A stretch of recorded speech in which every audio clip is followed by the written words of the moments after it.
Cell health lovers అందరికీ నమస్కారం. రోగ నిరోధక శక్తి, ఇమ్యూన్ సిస్టమ్, దీనిని ఇంప్రూవ్ చేసుకోవాలి. ఆ శక్తిని పెంచుకునేలా ఎలా చేయాలి? ఇప్పుడున్న ఈ కరోనా పరిస్థితుల్లో ఆ రోగ నిరోధక శక్తి ఇంప్రూవ్ అవ్వటమే మన ముందున్న కర్తవ్యం. ఈ కరోనా ఉన్నా లేకపోయినా అది ఇవాళ వచ్చింది 2 రోజుల తర్వాత పోతుంది. బట్ శరీరంలో రోగ నిరోధక వ్యవస్థ శక్తివంతంగా ఉన్నంత వరకు మనకు జబ్బులు రావడానికి అవకాశం తక్కువ. అలా అని రోగనిరోధక శక్తి మరీ ఎక్కువ ప్రబలంగా ఉన్నప్పుడు కొన్నిసార్లు ఆ రోగనిరోధక శక్తే మన శరీరంలో ఉన్న మంచి కణాలకి శత్రువులుగా భావించి దాటి మీద దాడి చేయటం వలన కొన్ని వ్యాధులు వస్తాయి. ఆటో ఇమ్యూన్ డిసీజెస్ అంటాం. వాటి గురించి పక్కన పెట్టినా జనరల్ గా రోగనిరోధక శక్తి పెంచుకోవటం ఎలా? ఎటు తిప్పినా మళ్ళీ ఇక్కడికే వస్తారేంటి మీరు అంటారేమో.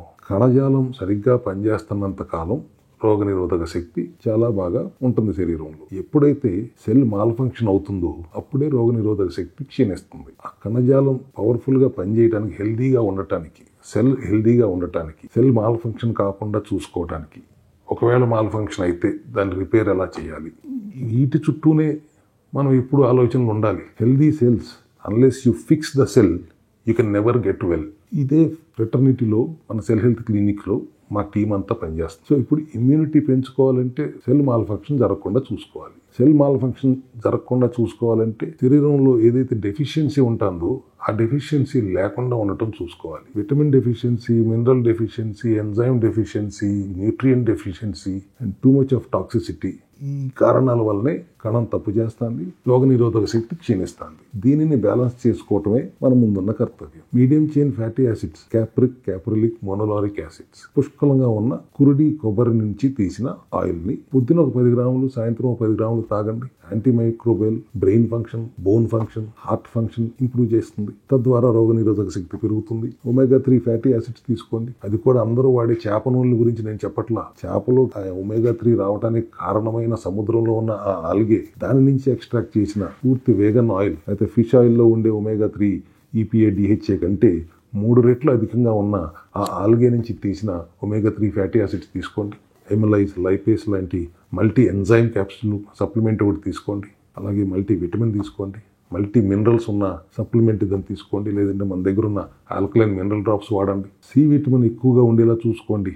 Anti microbial, anti inflammatory properties ఉన్న సి విటమిన్ మన శరీరంలో లోపించకుండా చూసుకోండి. దానికి కావాల్సినట్టుగా 3-4 నిమ్మకాయలు వాడుకోండి. సి విటమిన్ సప్లిమెంట్ వాడుకోండి. అలాగే 90% మనుషులు ఇవాళ D3 డెఫిషియన్సీ కనపడుతుంది. ఆ D3 డెఫిషియన్సీ వలన వచ్చే అనర్థాలు ఏంటో మనం ఇంతకు ముందు వీడియోలో మాట్లాడుకున్నాం. కానీ ఇక్కడ ఇమ్యూనిటీ సిస్టమ్తో సంబంధించిందే కాబట్టి దాన్ని ఇక్కడ కూడా ఉదహరించాల్సి వస్తుంది. బ్లడ్ లో ఉన్న కాల్షియం అబ్జార్బ్ చేసి బోన్స్ కి, నరాలకి, పంటికి, బ్రెయిన్ కి అందించే వ్యవస్థ D3. D3 ఒకటే అందించదు. D3 అబ్జార్బ్ చేస్తే K2 అనే విటమిన్ దాంతో కలిసి గుండె నాణాల్లో ఉన్న పేరుకుపోయిన కాల్సిఫై అయిన ఫ్లేక్స్ ని, కాల్షియం ఫ్లేక్స్ ని కడిగేస్తూ ఈ బోన్స్ కి, నరాలకి, పంటికి, బ్రెయిన్ కి అందించే ట్రాన్స్పోర్టర్ గా K2 కూడా పనిచేస్తుంది. అసలు ముందు D3 బ్లడ్ లో ఉన్న కాల్షియం అబ్జార్బ్ చేసే శక్తి దానికి రావాలంటే సి విటమిన్ శరీరంలో ఉండాలి. ఇన్ని లింకులు ఉన్నాయి. అందుకని సి విటమిన్ ఉండాలి, D3 ఉండాలి, K2 ఉండాలి, మల్టీ విటమిన్ ఉండాలి, మల్టీ ఎంజైమ్ ఉండాలి, మల్టీ మినరల్ ఉండాలి. వీటన్నిటితో పాటుగా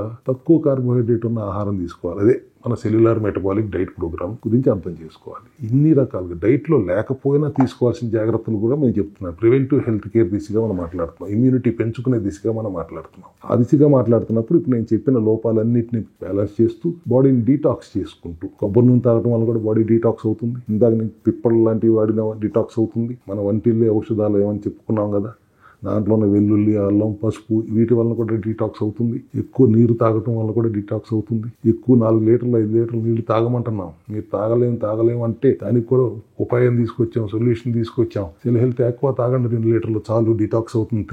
3x హైడ్రేషన్ దీంట్లో ఉంది. ఏ విధంగా అయినా కానీ డీటాక్స్ చేసుకోవడం చాలా ముఖ్యమైన అవసరం. డెఫిషియన్సీని బ్యాలెన్స్ చేయటం, బాడీని డీటాక్స్ చేయటం వల్ల మన ఇమ్యూనిటీ పెరుగుతుంది. ప్రత్యేకమైన పరిస్థితుల్లో ఉన్న ఈ సందర్భంలో, ఈ కరోనా సందర్భంలో ఈ ఇమ్యూనిటీ పెంచుకోవటం ఎంతో అవసరమని మీకు తెలియజెప్పడానికే ఇదంతా చెప్పాల్సి వచ్చింది. Thank you very much.